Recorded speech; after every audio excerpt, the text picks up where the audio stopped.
देखिएगा आपके क्षेत्र से जुड़ा हुआ ये जुड़ी हुई कहानी है जो एक अमर प्रेम कहानी है। तो ढोला मारू क्या है? ढोला मारू, तो ढोला मारू क्या है?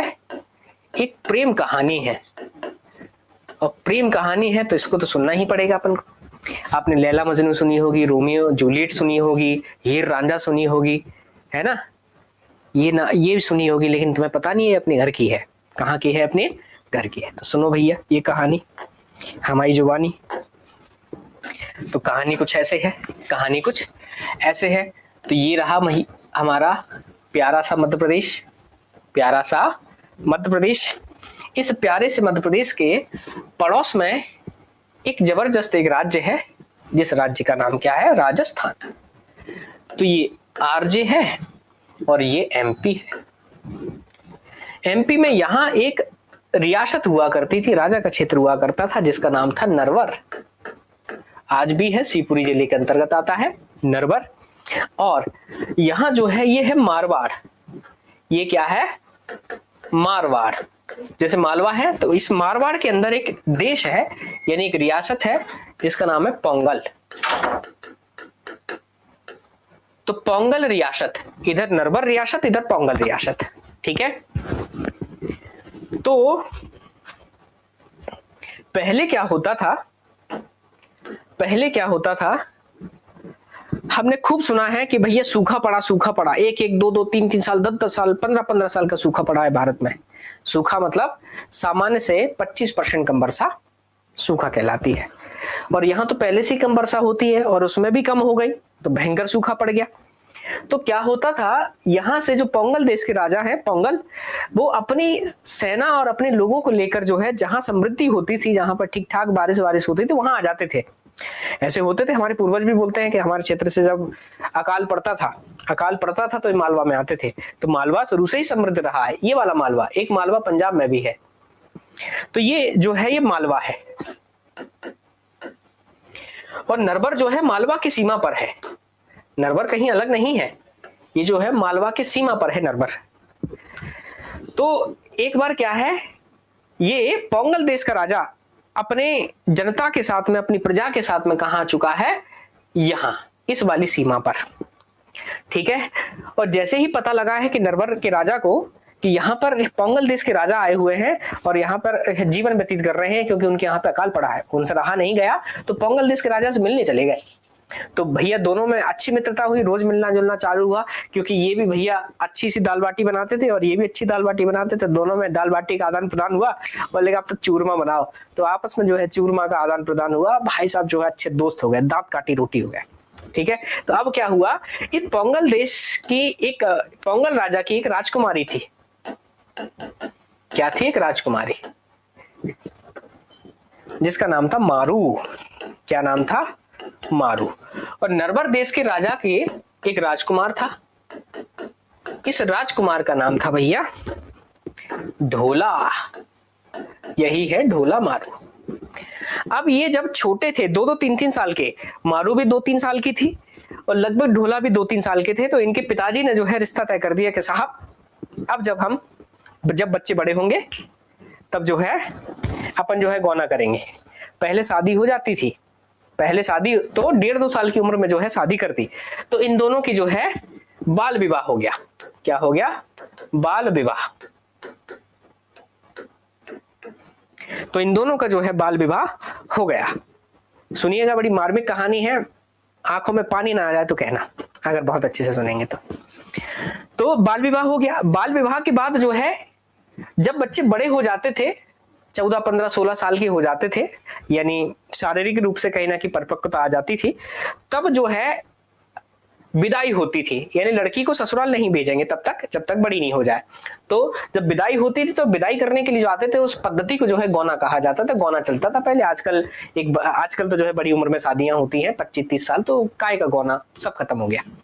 तो गौना हुआ करता था, तो गौना नहीं हुआ, तो अब जो है ये चले गए। तो यहाँ जो पोंगल देश के जो राजा हैं, पोंगल देश के जो राजा हैं, और ये है यहाँ जो नरवर के जो राजा हैं, उनका नाम कहीं कहीं अलग अलग मिलता है, इसीलिए इनको थोड़ा सा अलग माना गया है। तो जो राजा है, इनकी मृत्यु हो जाती है। ठीक है, इनकी मृत्यु हो जाती है और राजा की जो पत्नी है, जो रानी है, ये रानी ने क्या किया कि इस बात को भुला दिया, क्योंकि ढोला तो 1.5 का बच्चा क्या जाने, अगर 10 साल का भी हो तो 2-3 साल बाद सब भूल जाएगा, वो तो क्या जाने कि मेरी शादी हुई थी। तो 2-3 साल का बच्चा सब भूल गया है, सब भूल गया है। ठीक है, अब जब ये बड़ा हुआ है तो इस रानी ने अपने इस ढोला की शादी किसके साथ करा दी है, तो ढोला की शादी भाई साहब यहां मालवा की राजकुमारी, तो मालवा की राजकुमारी के साथ में ढोला की शादी करा देती है। कौन? नरवर की रानी। अब ढोला जो है राजा बन चुके हैं और अपनी मालवा की रानी, मालवाइन कहेंगे उसको, तो मालवाइन के साथ में जो है रह रहे हैं। तो मालवा की रानी जब शादी करके वहां जाएगी तो क्या कहेंगे इसको? मालवाइन। जैसे अपने गांव में जो है आज भी उस महिला को उसके मायके के नाम से जाना जाता है कि कहाँ की है, तो मालवा की तो मालवाइन है, निमाड़ की तो निमाइन है, ऐसे करके जो है नाम, गांव के नाम से जो है नामकरण होता है, तो ऐसी नाम, ये मालवाइन। और जो मारू है ये मारवाइन कहलाएगी, मारवाइन,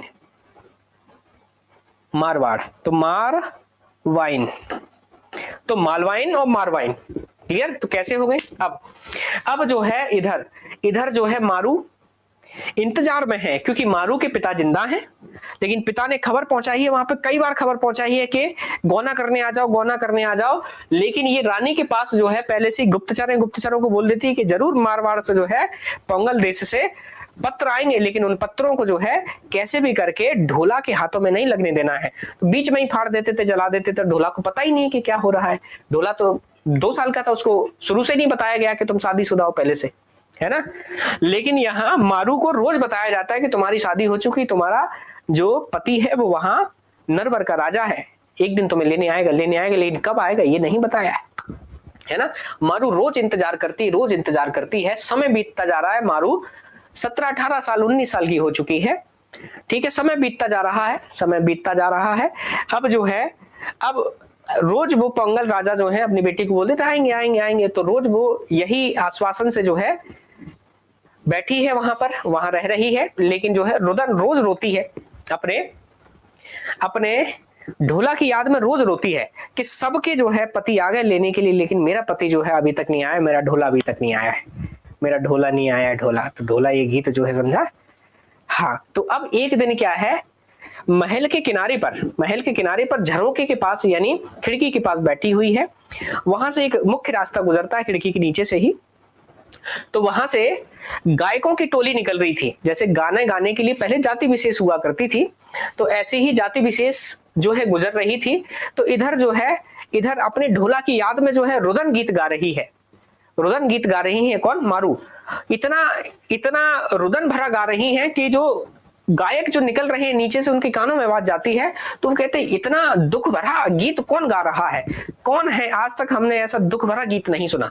मेरे रोंगटे खड़े हो रहे हैं, देखो, है ना।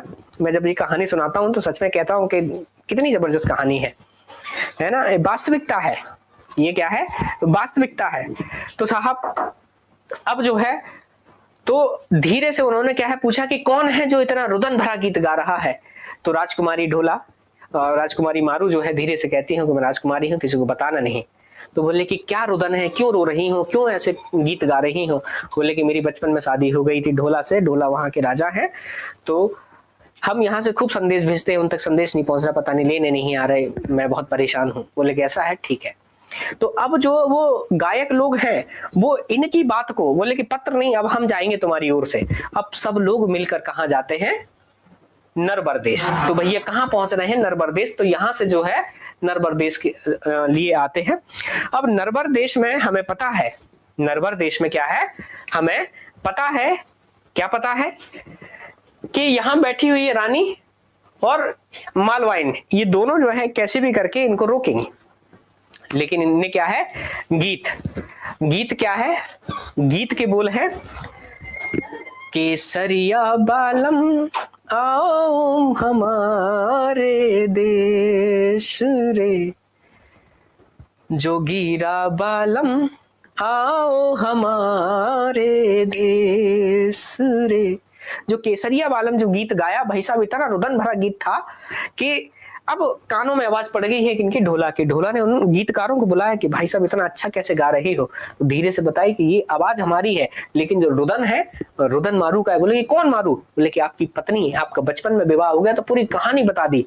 अब जो है ढोला से रहा नहीं गया, अपनी माता और अपनी रानी को यही छोड़कर जो है ऊंट से जो है कहां पहुंचे हैं, मारवाड़ की सीमा पे। जैसे ही और इधर से जो है रानी ने सैनिक लगा दिए कि कैसे भी करके ढोला को जो है रोकना है। तो युद्ध होते जा रहे हैं और ढोला भागते जा रहे हैं और कहां पहुंच गए हैं, मारवाड़ की सीमा पर। जैसे ही मारवाड़ की सीमा पे पहुंचे हैं तो राजा के पास खबर पहुंच गई है। कहां पहुंच गई खबर?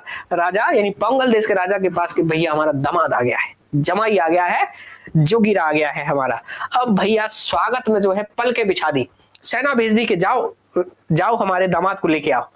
तो भैया दामाद को लेके आते हैं। दामाद जो है विचलित है कि उस लड़की से मिलना है जिससे बचपन में मेरी शादी हो गई, तो जो अभी तक मेरे लिए बैठी हुई है, अभी तक जो है मेरे इंतजार में बैठी है, मुझे उससे मिलना है। तो साहब अब जो है जैसे ही पहली बार जो है देखते हैं ढोला मारू को, मारू ढोला को देखती है, वो मैं क्या बताऊं उस बात को, आप समझ सकते हैं कि क्या रहा होगा वो दृश्य, क्या रहा होगा दृश्य। तो देखो ये तक रो रहा है, पीछे बंद हो जाता है कि मुझे भी रोने दो अब, ठीक है। इतना रुदन भरी कहानी है। फिर वहां से फिर कुछ समय रहकर साथ में फिर अपनी रानी को लेकर आता है।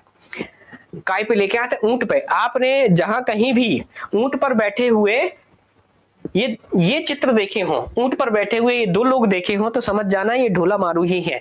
तो ये है भैया हमारे ढोला और ये है हमारी मारू, मारवाड़ की मारू, ढोला मारू। तो ये जो कहानी, ये जो प्रेम कहानी है, ये वही है। आप जहां जहां ये चित्रों को देखेंगे समझ जाना ये चित्र कौन है। ये चित्र के मुख्य कथानक, मुख्य व्यक्ति, मुख्य प्रसंग, सब कुछ जो है वो ये दोनों ही है। तो ये कहानी है उसी प्रेम कहानी, उसी अद्भुत कहानी जिसके बारे में हम पढ़ रहे हैं। तो ढोला मारू, बस इनकी प्रेम कहानी का गायन किया जाता है। तो आप देख रहे हैं ना, मूवियों में प्रयोग किया जाता है, मेरा ढोला नहीं आया ढोला, अरे मेरा ढोला नहीं आया ढोला। तो मेरा ढोला नहीं आया तो ये ढोला नहीं आए, है ना। केसरिया बालम आओ हमारे देश, इस गीत को तो सुनेंगे अपन। सोचो मध्य प्रदेश की कहानी है, ढोला हमारे मध्य प्रदेश के हैं और हम भूल गए उनको। चलिए आज याद हुए, आज याद किया हम लोगों ने। ये प्रेम कहानी है, अद्भुत कहानी है। आप ये जो चित्र देख रहे हैं पीछे, ये चित्र जहां भी मिले आपको समझ जाना ये ढोला मारू है। राजस्थान की तो दीवार दीवार पर जो है ढोला मारू मिलेंगे आपको, लेकिन मध्य प्रदेश वाले भूल गए हैं। क्यों भूल गए हैं पता नहीं, याद करिएगा आप लोग।